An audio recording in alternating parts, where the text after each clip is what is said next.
Hey, with all this warm weather, really time to think about tomatoes. Not eating them, we always think about that, but how about planting them? Our 5-minute gardener, Debbie Mounce, has tips.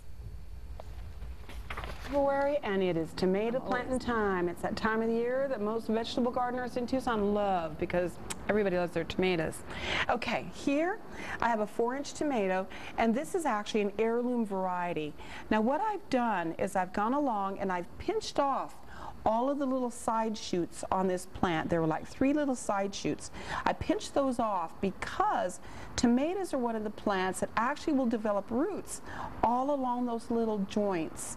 And that's great because that's one of the things that helps this tomato survive in our heat. The more root system, the more water that plant pulls into it. So I'm going to take this plant, and now what I'm going to do is, normally you wouldn't do this with plants, but I'm going to do this with tomato. I'm going to bury it all the way up its stem, and I'm going to bring the soil right up to right below where I pinched that other leaf off. But I forgot one thing. Let's put a little soil sulfur in the bottom of this hole. This is just about 2 tablespoons of soil sulfur. It helps with the pH in our soil. Sprinkle that right down below the root system. Okay, now we're going to cover the stem up just like that. I'm going to add a little more, couple more scoops of soil.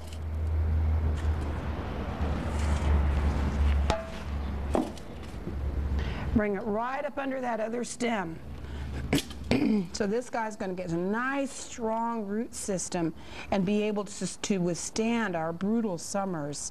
The other thing I'm going to put on the top of this root system is just a pinch of dolomite lime. Now what dolomite lime does is it's a source of calcium, and calcium is something that plants in our area need in order to fight off a thing called blossom end rot, which we see a lot of in the nursery.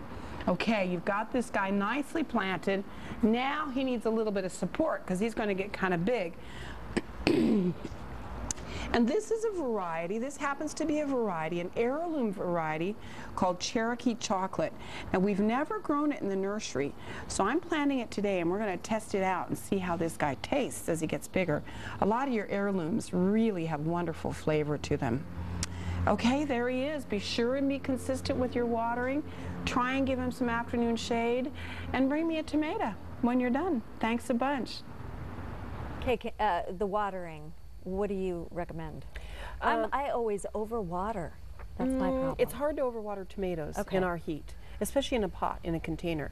In the ground, generally, you don't need to water as frequently because it has more soil volume to protect the roots and keep them cooler.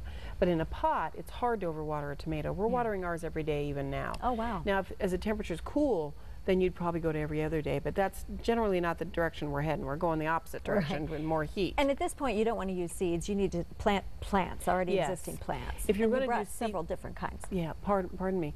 If you were going to do seeds, you should have done that a month ago or so at least. So I brought some plants today to show you some of the ones that we recommend and some of the different types. As a general rule of thumb, the smaller the tomato, the more successful you're going to be in Tucson because of the heat. It's hard to keep enough water on them, so as they grow, the bigger ones, they split. They swell and they split. Ooh. So then you can get bugs and stuff in your tomatoes. Yeah, that's not good. So it's better, it's easier to grow some of the smaller ones. So I brought a few that we recommend. Now this is one, there's different types of tomatoes.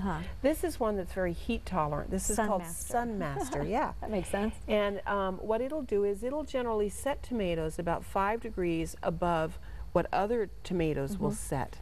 So this guy is more heat tolerant. Copia is interesting looking. It is interesting looking. This is one we brought in last year, and customers told us it turned out really great. It was a prolific producer, and it's an heirloom tomato, meaning it's not been hybridized or crossed with anything. So this is one your great grandma could have grown. Oh, wow. It's kind of a yellow and orange tomato. Then we have like just a traditional large cherry red, and this is a great one because again they're not so big. Okay. Makes it easier to grow. Over here I have one called black cherries. Now they're not going to get as dark here because of our heat, but again they're easy to grow because they're smaller. And then finally I have your traditional one called Early Girl.